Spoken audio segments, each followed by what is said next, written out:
Deep within the mountains of North Africa, I'm looking for the origins of an ancient legend, an incredible story that begins with Moses and the Ten Commandments.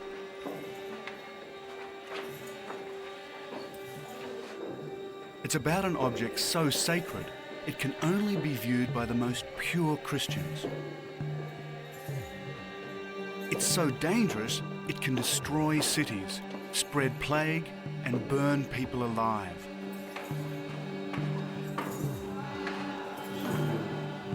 Many have looked for the source of this legend. The Crusaders, the popes of Rome, the great kings of Europe, even Indiana Jones. And like them, my quest has brought me to Ethiopia. I'm looking for the keepers of the lost Ark.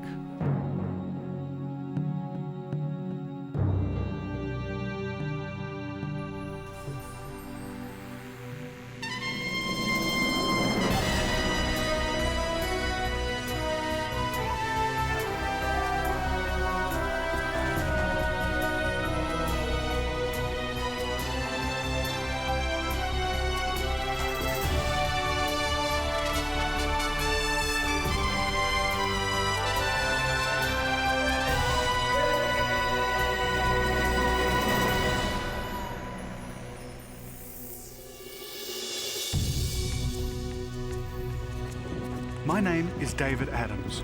I'm a photojournalist. And while I travel to many strange corners of the earth, I don't normally get a reception like this. Ethiopia is a landlocked nation in North Africa. Once a mountain kingdom, it remained isolated from the rest of the world for over 1,000 years.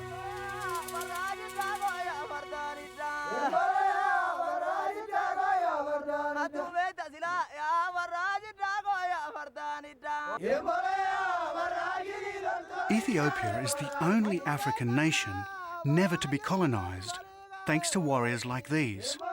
They wiped out invaders with ferocious efficiency.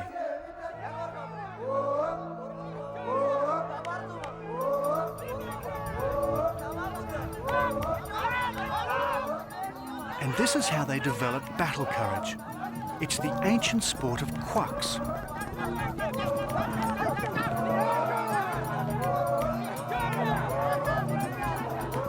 It's a form of jousting, and as you can see, the rules are simple.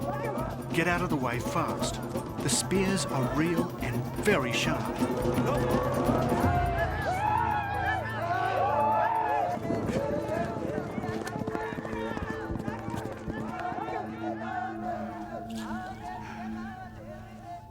That was incredible.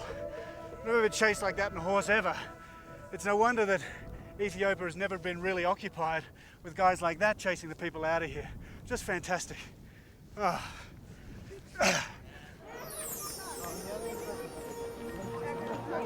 But I come in peace. In fact, I come as a pilgrim. My journey starts in the Ethiopian highlands, where I'll shortly set out on a 200-mile pilgrimage. That's 320 kilometers. My journey will take me to some of the most sacred shrines in this ancient land. First stop is the town of Lalibela, where thousands of pilgrims are gathering for Christmas.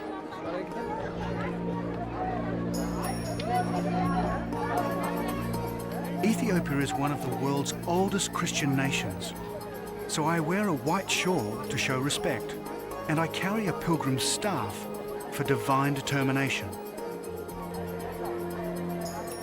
My pilgrimage will take me through the 12 days of the Orthodox Christmas, ending with Timkat, the Ethiopian feast of the Epiphany. But none of this happens on any dates we use in the West. According to the local calendar, there are 13 months in a year. The 21st century is still years away, and sitting here under the midday sun, it's still 5 p.m. In other words, Western time here is irrelevant. And listening to this fire and brimstone preacher, so are some aspects of Western culture. No coffee, he shouts. No alcohol, no loud talk, excessive laughter or noisy parties. Otherwise, I will not enter the kingdom of heaven. Not exactly my idea of Christmas.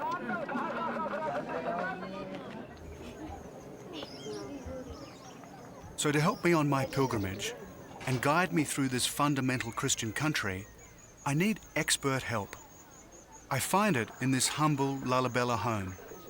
So all these people just come from the street, you invite them in? Yeah, I invite them in my home. That's lovely. And then everybody does that for Christmas? This Sure. is the custom? Yeah, it's the custom, it's our culture, yeah. This is Ishitu, his wife Ababa, And then these people... and her cousin Tete. Tomorrow we leave on a family pilgrimage to the ancient city of Gondar. And these people have come from how far away? They came almost 7 days and 8 days from... They came from different part Really? of Ethiopia. Thank you. This looks like This it would is feed our me for the traditional, day. yeah. This is holy bread. It's astonishing charity in a country so desperately poor. So out of respect, and despite the warnings of the fire and brimstone preacher, I try some of Ishitu's beer. Now it looks like a standing beer.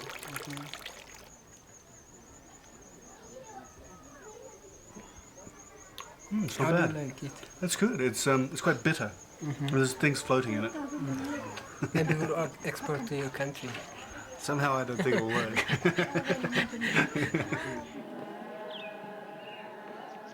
Before I set off as a pilgrim, I must learn more about Ethiopian belief. And in Lalibela, you don't have to go far. Here, the church is a thriving institution. 1 in 5 Christian males is a deacon or a priest.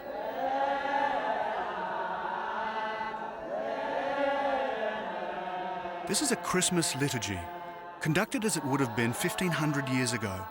The chanting, the robes, the mysticism all belong to the deep biblical past.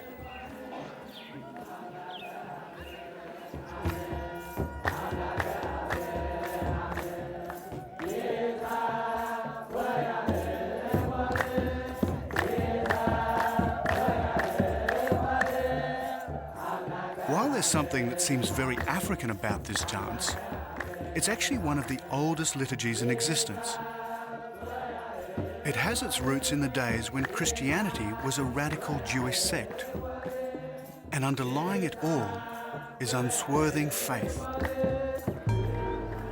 They call Lalibela the New Jerusalem.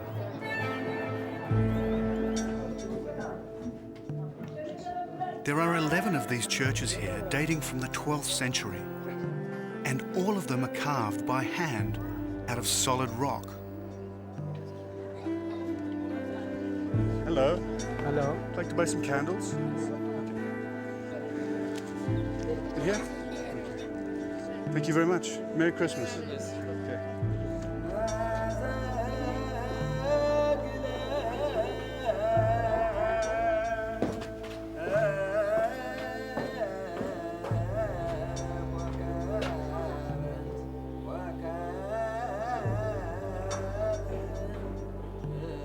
The churches are connected by a maze of tunnels. Over the centuries, they've been turned into catacombs. All around me are the bodies of long-dead monks, skin and bone preserved in the dry mountain air.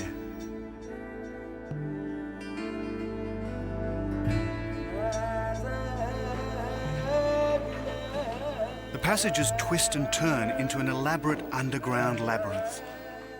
All of it chopped out of stone by hammer and chisel. But how? Well, according to legend, the heavy work was done by saints and angels. When King Lalibela died, God ordered him back to earth to carve the churches. And St. George and the Archangel Gabriel lent him a hand. Or that's what the faithful believe.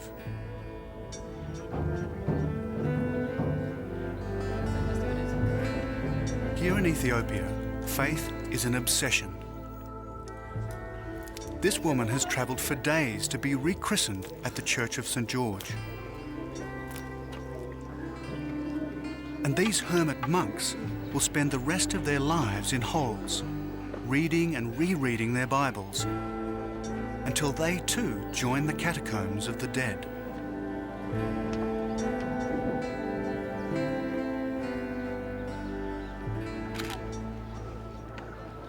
Can you imagine it? They made this just with a hammer and chisel, and this is volcanic rock.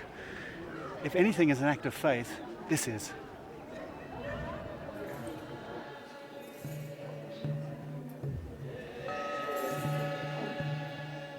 But inside the church is the source of an even deeper religious obsession. The Ethiopians believe that somewhere, hidden behind these curtains, is an object handed to Moses by God.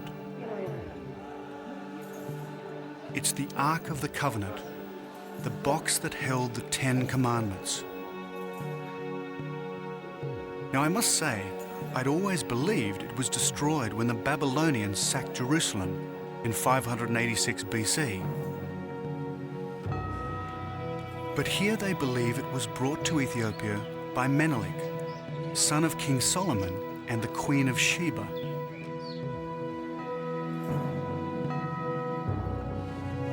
All over Ethiopia, hundreds of churches claim to possess it. It might be here, it might be elsewhere, but where? Well, that's the point of my journey.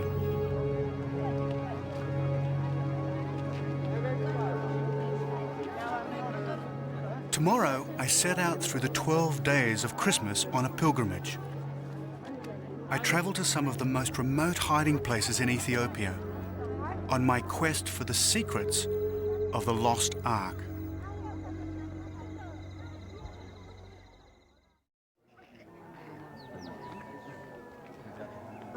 Dawn on the first day of Christmas, and our pilgrimage is underway as we set out from Lalibela to the ancient Ethiopian city of Gondar. 200 miles or 320 kilometers is not a huge distance, but it's a long way to walk. Stage 1 takes us to Bethlehem, but not the biblical Bethlehem. There's a Bethlehem in Ethiopia too, and here I'll find a church that claims a unique connection with the Ark of the Covenant. Ishitu and Ababa have brought their son Zed and their little daughter Jordanis. And it isn't long before we're in the heart of the Ethiopian highlands. This is another reason why Ethiopia has been isolated for so long. These amazing mountains.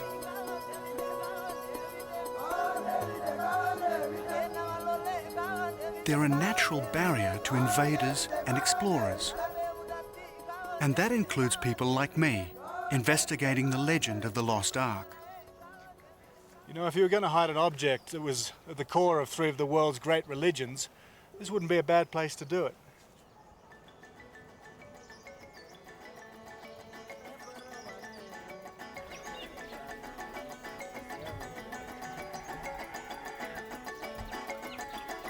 The Pilgrims Trail takes us through some of the best farmland in the country. Only about 12% of Ethiopia is suitable for farming, which means that a population of 50 million Ethiopians depend on a few farmers like these to survive. No wonder it's so often a land of famine, and there's a drought on right now.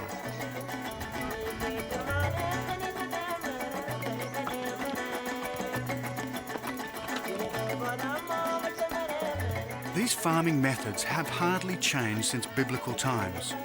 They still thresh grain here much in the same way as they did 2,000 years ago. No tractors or mechanized farm machinery here.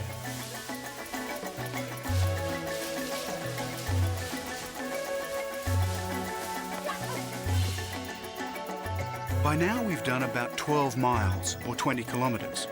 And the journey's beginning to take its toll on the youngest member of the group. Would you like me to take Jordan? Sure. Oh, you're getting very heavy. So why do it all on foot? Well, to achieve real redemption, a pilgrim must make a genuine effort. The more we walk, the closer we get to God, and the closer we get to our first destination, Bethlehem. This little town of Bethlehem is typical of the Ethiopian highlands.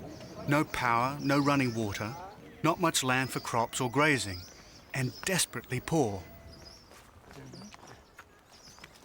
We meet the Abba, or priest. If I want to know more about the Ark, I'd better not get on the wrong side of him. David ይባላል እሱ ከአውስትራሊያ ነው የመጣው። Hello, nice to meet you. We've come a long way to see you. Like all guests, we must be made welcome, and that means coffee. They know all about making coffee here in Ethiopia, and so they should. Coffee gets its name from the Kaffa region of Ethiopia, the place, they say, where coffee beans were first discovered. It's always handed round with some ceremony here. Indeed, few conversations start without coffee. And there's a lot that I want to ask the Abba about the Ark. Has the church ever housed the Ark of the Covenant? እዚህ ውስጥ ታቦት አለው። There is the Ark, yeah. Yes, maybe. But I thought the genuine Ark, the one taken from the temple in Jerusalem, was supposed to be in Lalibela. There's Ark here in the church because every church they have their own arks, and we use one Ark for this church. So each church has its own Ark. Fair enough. But isn't there supposed to be only one Ark? The one brought down from Mount Sinai by Moses. Has this been the resting place of the central Ark? ታቦቱ እዚህ ነው አሁን ያለው። Okay, right. But isn't there some confusion? There are now two churches, both claiming the genuine Ark. Since we are Christian, this is our Ark, he says. But surely the Ark can't be in 100 places at once. Is he speaking literally or metaphorically? Both, he says. Now this is really confusing.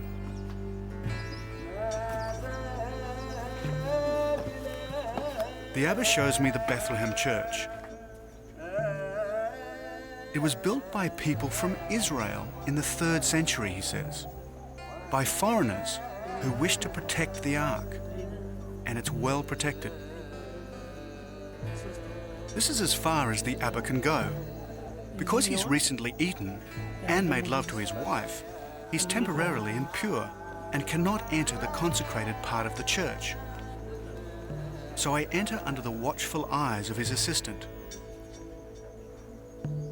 But there's another mysterious eye staring at me from behind the curtains. Is this the Ark of the Covenant? I'm warned not to step too close. Even for a skeptic like me, it would be wise to obey. But the real point is that these people believe that behind these curtains there's an object that was touched by God and Moses himself. And if I was to go in there and touch it, flames would shoot straight up my nostrils and I'd be burned alive. I move back, just in case I'm zapped by the Ark.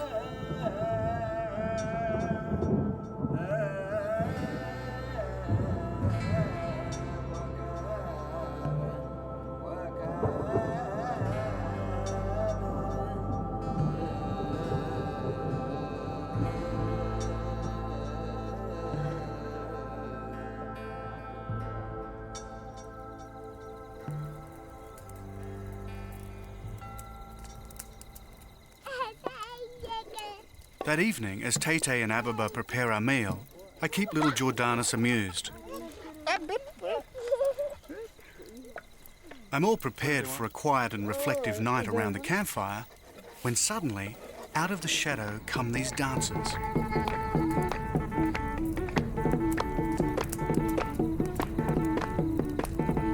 It's called, rather euphemistically, shoulder dancing, and it's a strange mix of Christianity and paganism.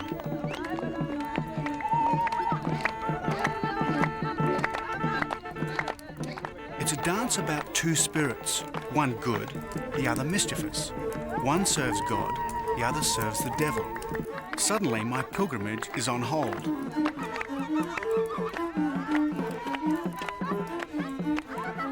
And as I dance to music that sounds strangely Irish, I wonder which spirit will win, the good one or the mischievous one.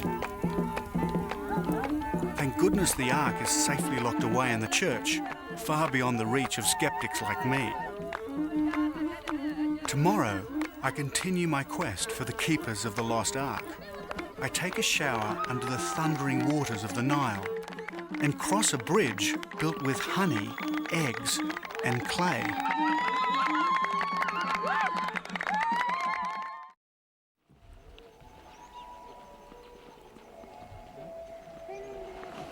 It's the 5th day of Christmas, and we wake up to the cool air of a North African winter's dawn.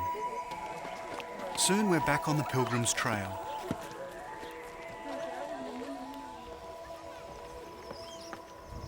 Our route takes us from the Ethiopian Bethlehem back into the mountains as we head for the Blue Nile and the Tissasat Falls.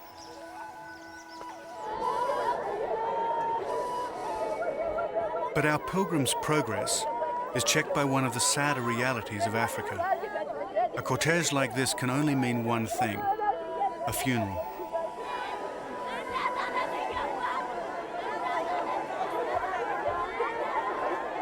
In the crowd, we recognize one of the dancers from the night before.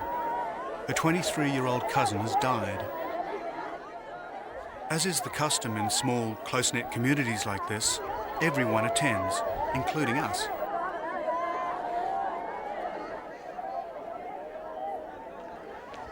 Like everywhere in Africa, death is part of life. It happens all the time. It's a real privilege to be here because knowing the family, it's a very private moment for them and very, very special for me. I won't ever forget this.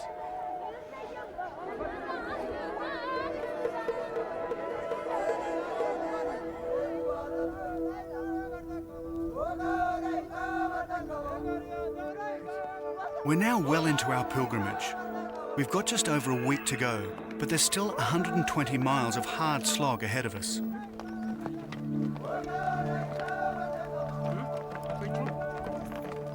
I revel in this beautiful Ethiopian landscape, when suddenly, in the middle of nowhere, we see this. An old European-style bridge. Apparently the Portuguese built it in the 15th century. So the story goes, there was no cement, so they stuck it together with honey, eggs, and clay.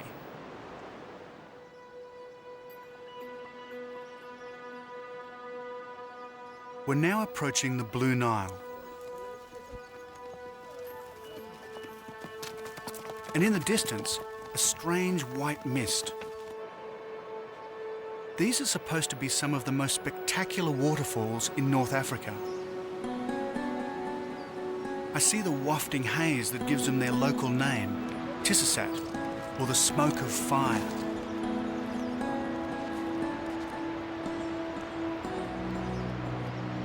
If you want somewhere to marvel at the world's greatest river, Tissasat is the place to be. It's here that the Blue Nile plunges 150 feet into a chasm.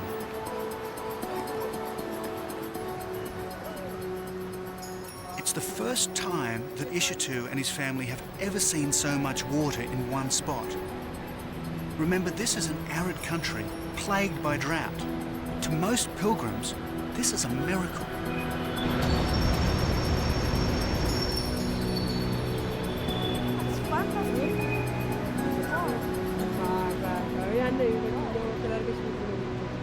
You know what I'll do now? I think I'll go down and have a really nice shower.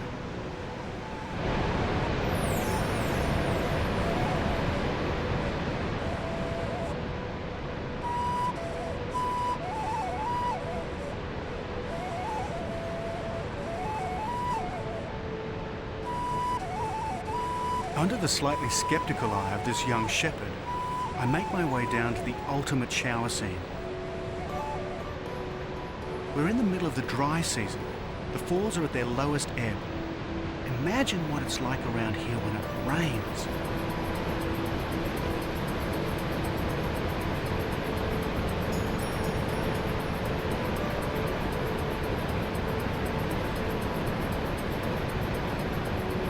They call it the River of Life.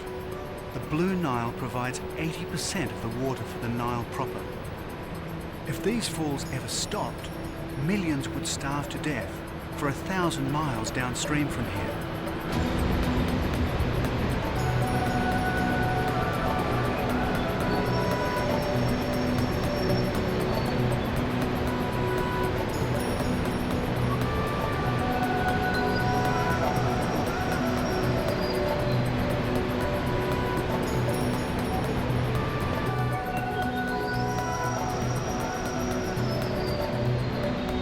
Talk of turning a shower into a religious experience.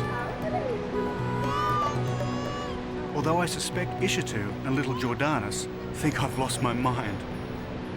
I don't know about them, but this pilgrim's feeling very much rejuvenated. Oh my God, that was like standing in the middle of a hurricane. It's just like, just the most fantastic feeling. It's everything about Africa. My God, come and stand under the Nile Falls. Oh.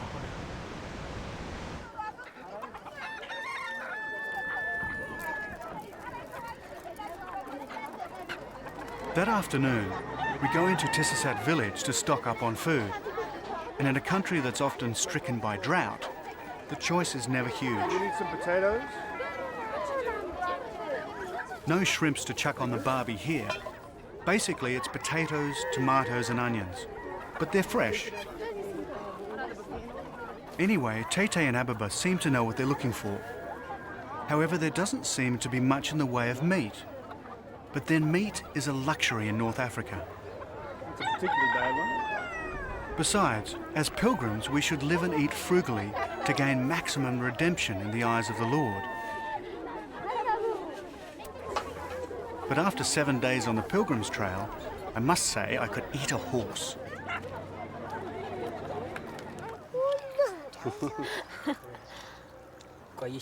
This is the local staple, a flatbread called injera. It's made from millet and appears at every meal. When someone shares food with you, it's a great compliment. But when they actually put it in your mouth, it means affection. Guests are respected, and if the food is around here, we must do like this. Oh, okay, thank you. Oh.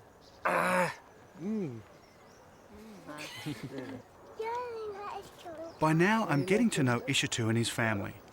Normally, a pilgrimage would be a very private family event, so they've been generous indeed to let me tag along. You know, a lot of countries in the world don't have pilgrimages at all. And a lot of people, I think, find it very strange that people are still walking hundreds of miles for religious reasons. Well, here in Ethiopia we have a lot of pilgrims, and they came from different parts of Ethiopia, and they visit the monastery churches. But this is my first time with my kids and my wife.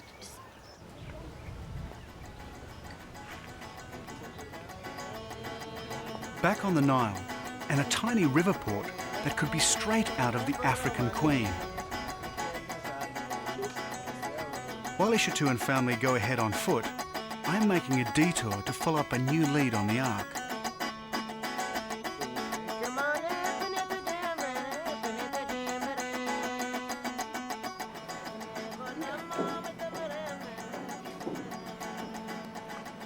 I'm told that when the ark was brought to Ethiopia, it came up past this spot.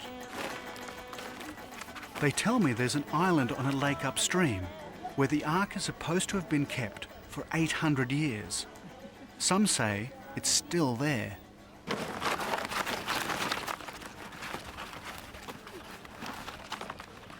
So I need a boat, and the best way to get one around here is to have one made.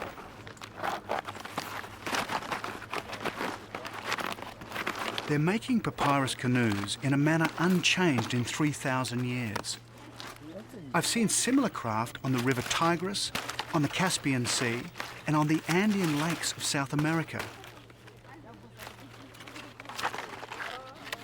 How the same idea spread so far, we just don't know.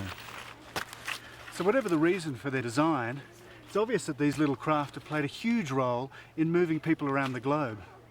Given they've been around for about 3,000 years, it'll probably hold together just long enough to get me out on Lake Tana to find that equally mysterious Ark of the Covenant.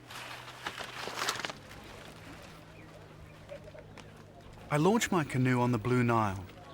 It was going to be the toughest 20 miles of my pilgrimage.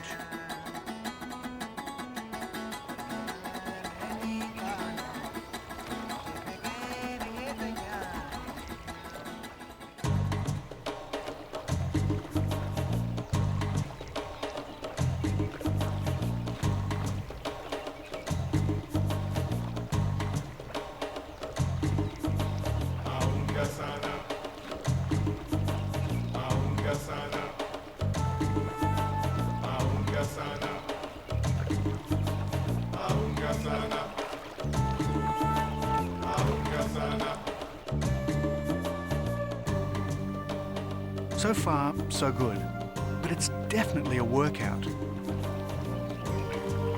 In the wet season, I'd never stand a chance. With so much water flooding the river, I'd be swept downstream to oblivion. As for papyrus canoes, well, they're extremely buoyant, a little sluggish, but surprisingly stable.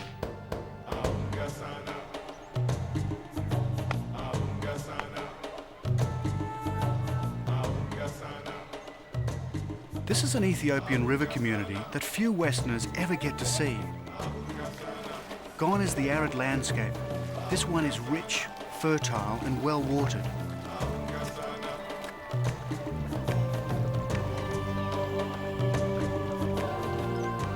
"5 miles down, 15 still to go."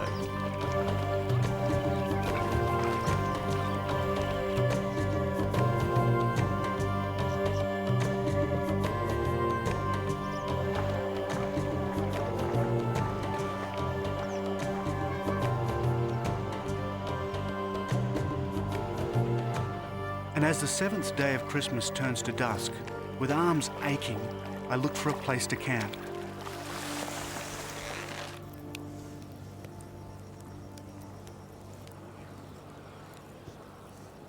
I know exactly where I am. This GPS monitor uses navigation satellites to tell me. Compared with the great explorers, it feels a little like cheating. The reading tells me that tomorrow I must paddle another 15 miles east-northeast to an island on Lake Tana, the most secret hiding place of the Lost Ark.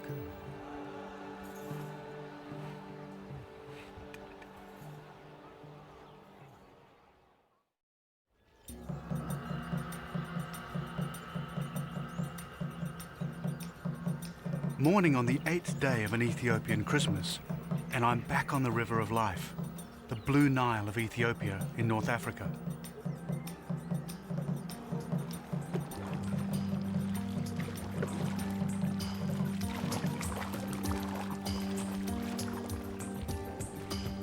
I'm now heading out of the river onto one of the great freshwater resources on Earth, Lake Tana. Remember, most of the water that flows down the Blue Nile comes from here, and that's a lot of water. This is an extraordinary place. I'm on a lake that's 60 times the size of Manhattan. It has more water than all of Britain's inland waterways and lakes put together, and is 2,000 meters or 6,000 feet above sea level.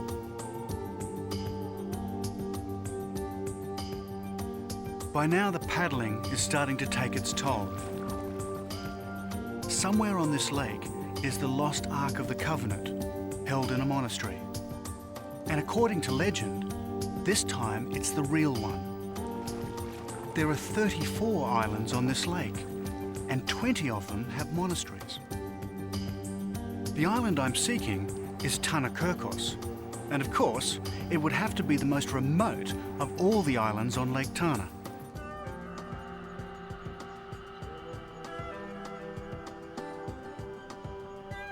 Christian monks have lived here for 1,500 years. Not a bad place to hide the Ark. By now, my arms feel like jelly. I arrive on my waterlogged bundle of reeds. The only sign of life are vultures, peering down like gargoyles from a medieval church. But they're not the only ones watching me.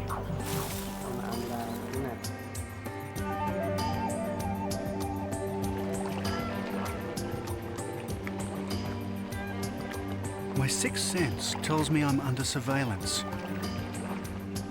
But by now, I don't care.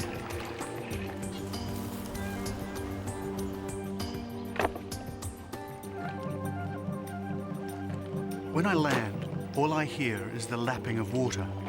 I'm ashore and looking forward to using my feet again. Welcome to Tana.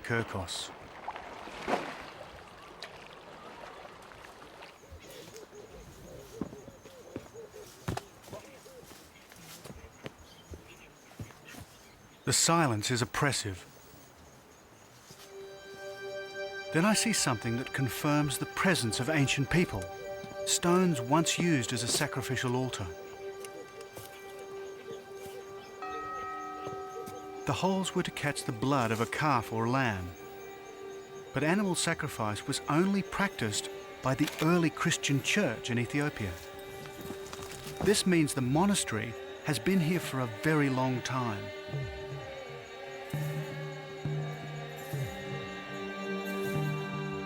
Long enough to hide an object last seen over 2,500 years ago?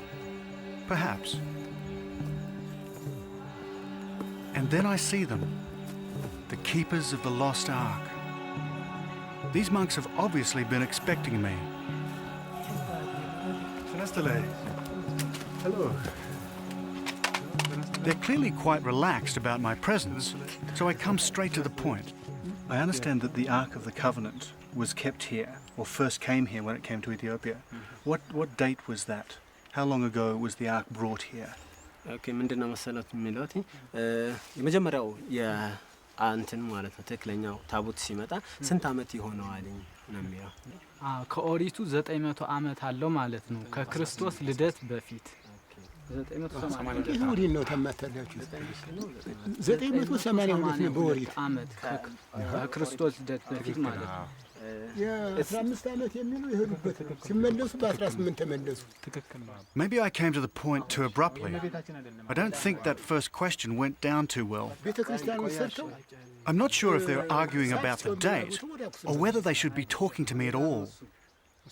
Finally, a deacon translates. 982 years before Christ was born. born. And where is it on the island? Where is it kept? የት ነው የተቀመጠው ነው የሚለው ይሄንን የሚያውቁት እግዚአብሔርና ያው በዚሁ በቦታ ያሉ ቅዱሳን Now I think I've really done it. The atmosphere becomes definitely cool. I have the distinct impression that my question and answer session is about to come to an abrupt end. There was a lot of trying to steal the ark. Because of that, everybody... Thieves have tried to steal the ark, he explains. So they've had to hide it by putting it under divine protection. So it is somewhere on the island, in one of the buildings here, but no one knows where. Yeah. So it's hidden. Still here, hidden, Okay. So even if they knew where the ark was on the island, they're not going to tell me? Yeah, sure, that's what they mean, you know. Okay. Yeah. Their attitude is simple. All the other arks in Ethiopia are fakes, used to fool thieves.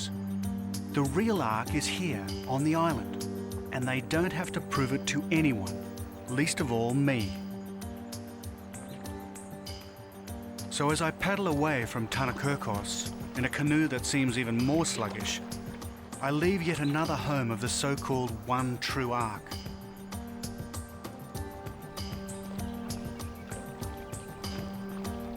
And I think I was right the first time. I'm not dealing with reality, I'm dealing with a legend. But I also wonder if that's the real issue. The 12th day of Christmas is fast approaching. Soon I'll get as close as any skeptic can ever get to the truth of the lost ark.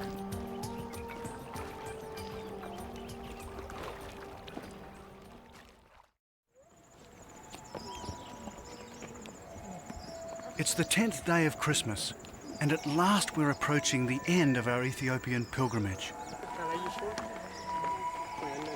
Since we began on Christmas Day, we've walked 200 miles. That's 320 kilometers. Now we reach our final destination, Gondar, the African Camelot.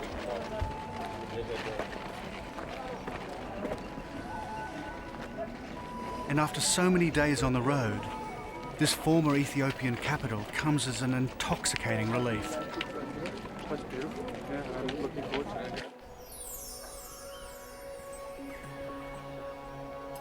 Gondar reached the peak of its power in the 16th century. From this castle, the Ethiopian emperors, protected by warrior horsemen, wielded absolute power.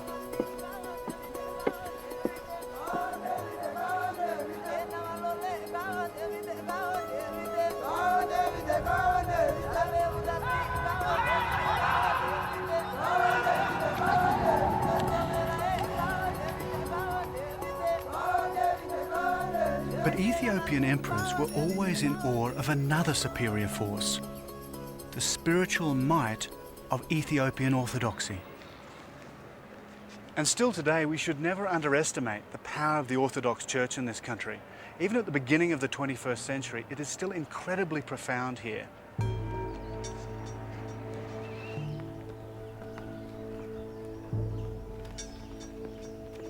Not far away, Ishitu and his family are entering the most famous church in North Africa to pray. They must purify themselves for tomorrow. This church is called the Debre Birhan Selassie, built in the 16th century, and it's famous for its frescoes.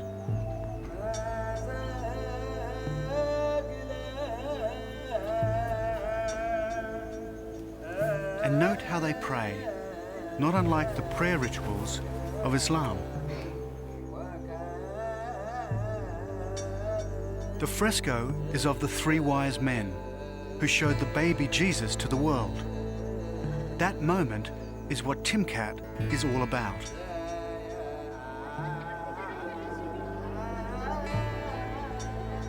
And as the sun sets over Gondar, the atmosphere is charged with intense religious fervor. It's why the pilgrims are still flocking into town, all of them seeking redemption.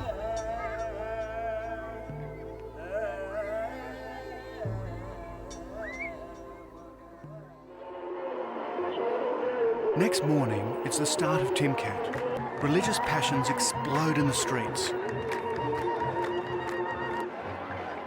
For the next 2 days, there are similar celebrations all over Ethiopia. It's the biggest ceremony in the Orthodox calendar. For Ishitu and his family, it's the culmination of their pilgrimage.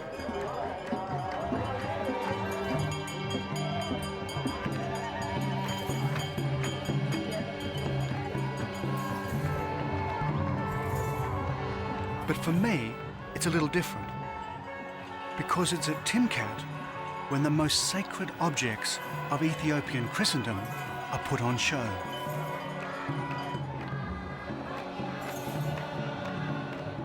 This is as close as you and I will ever get to the mystery of the lost ark.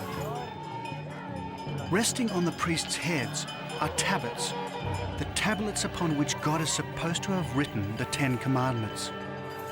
But there seem to be rather a lot of them, so which ones are genuine?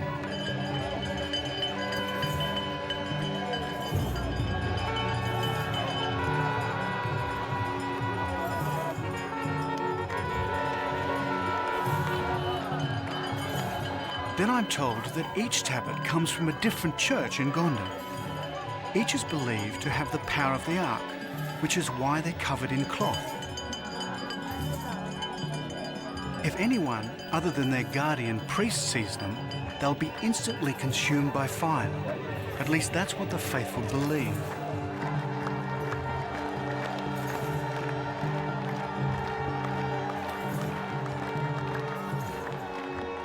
All over Ethiopia, hundreds of tablets are being paraded, each with the same powers.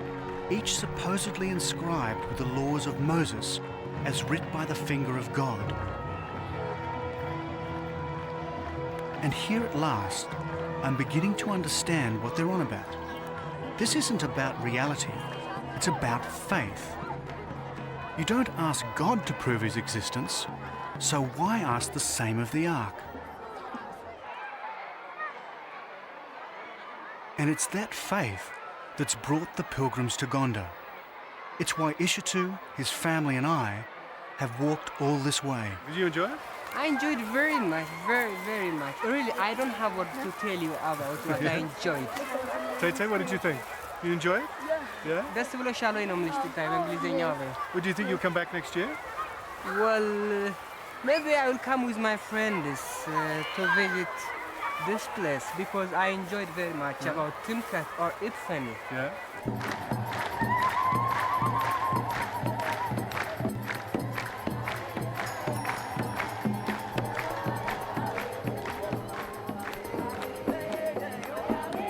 As the festival reaches its climax on the 12th day of Christmas, the drums beat incessantly. The priests bless the crowd as the most sacred moment of the Epiphany ceremony unfolds.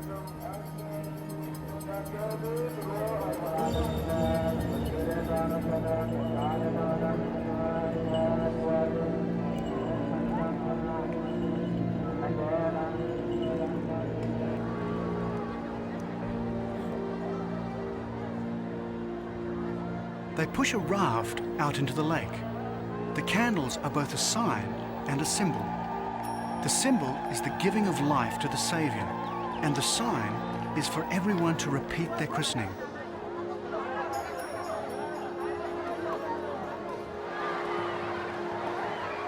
Water flies everywhere, and while it's a moment of deep religious significance, I can't help thinking it's also about having a good time.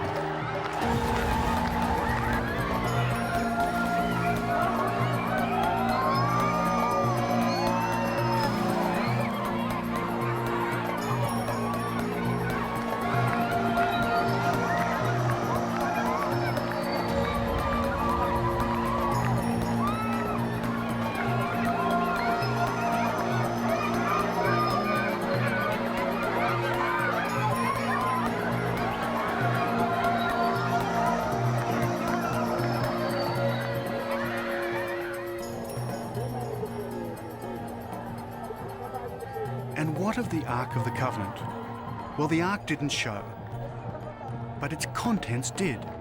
And after a brief appearance, they'll be returned once more to a life of seclusion until next year's Timkat.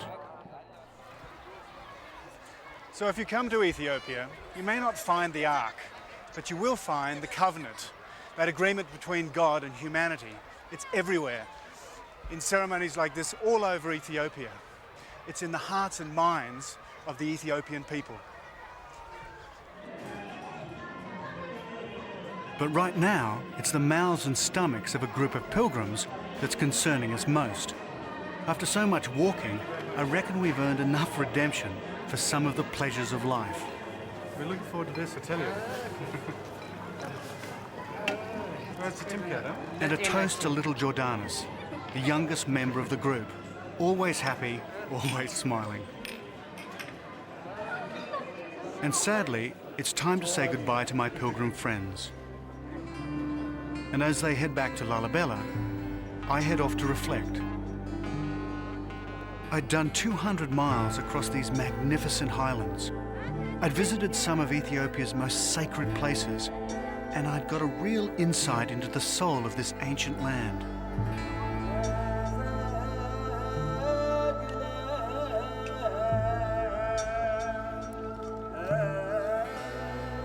As for the legend of the Lost Ark, well, it was exactly what I expected it to be. A legend. An article of faith that sits somewhere between myth and metaphor.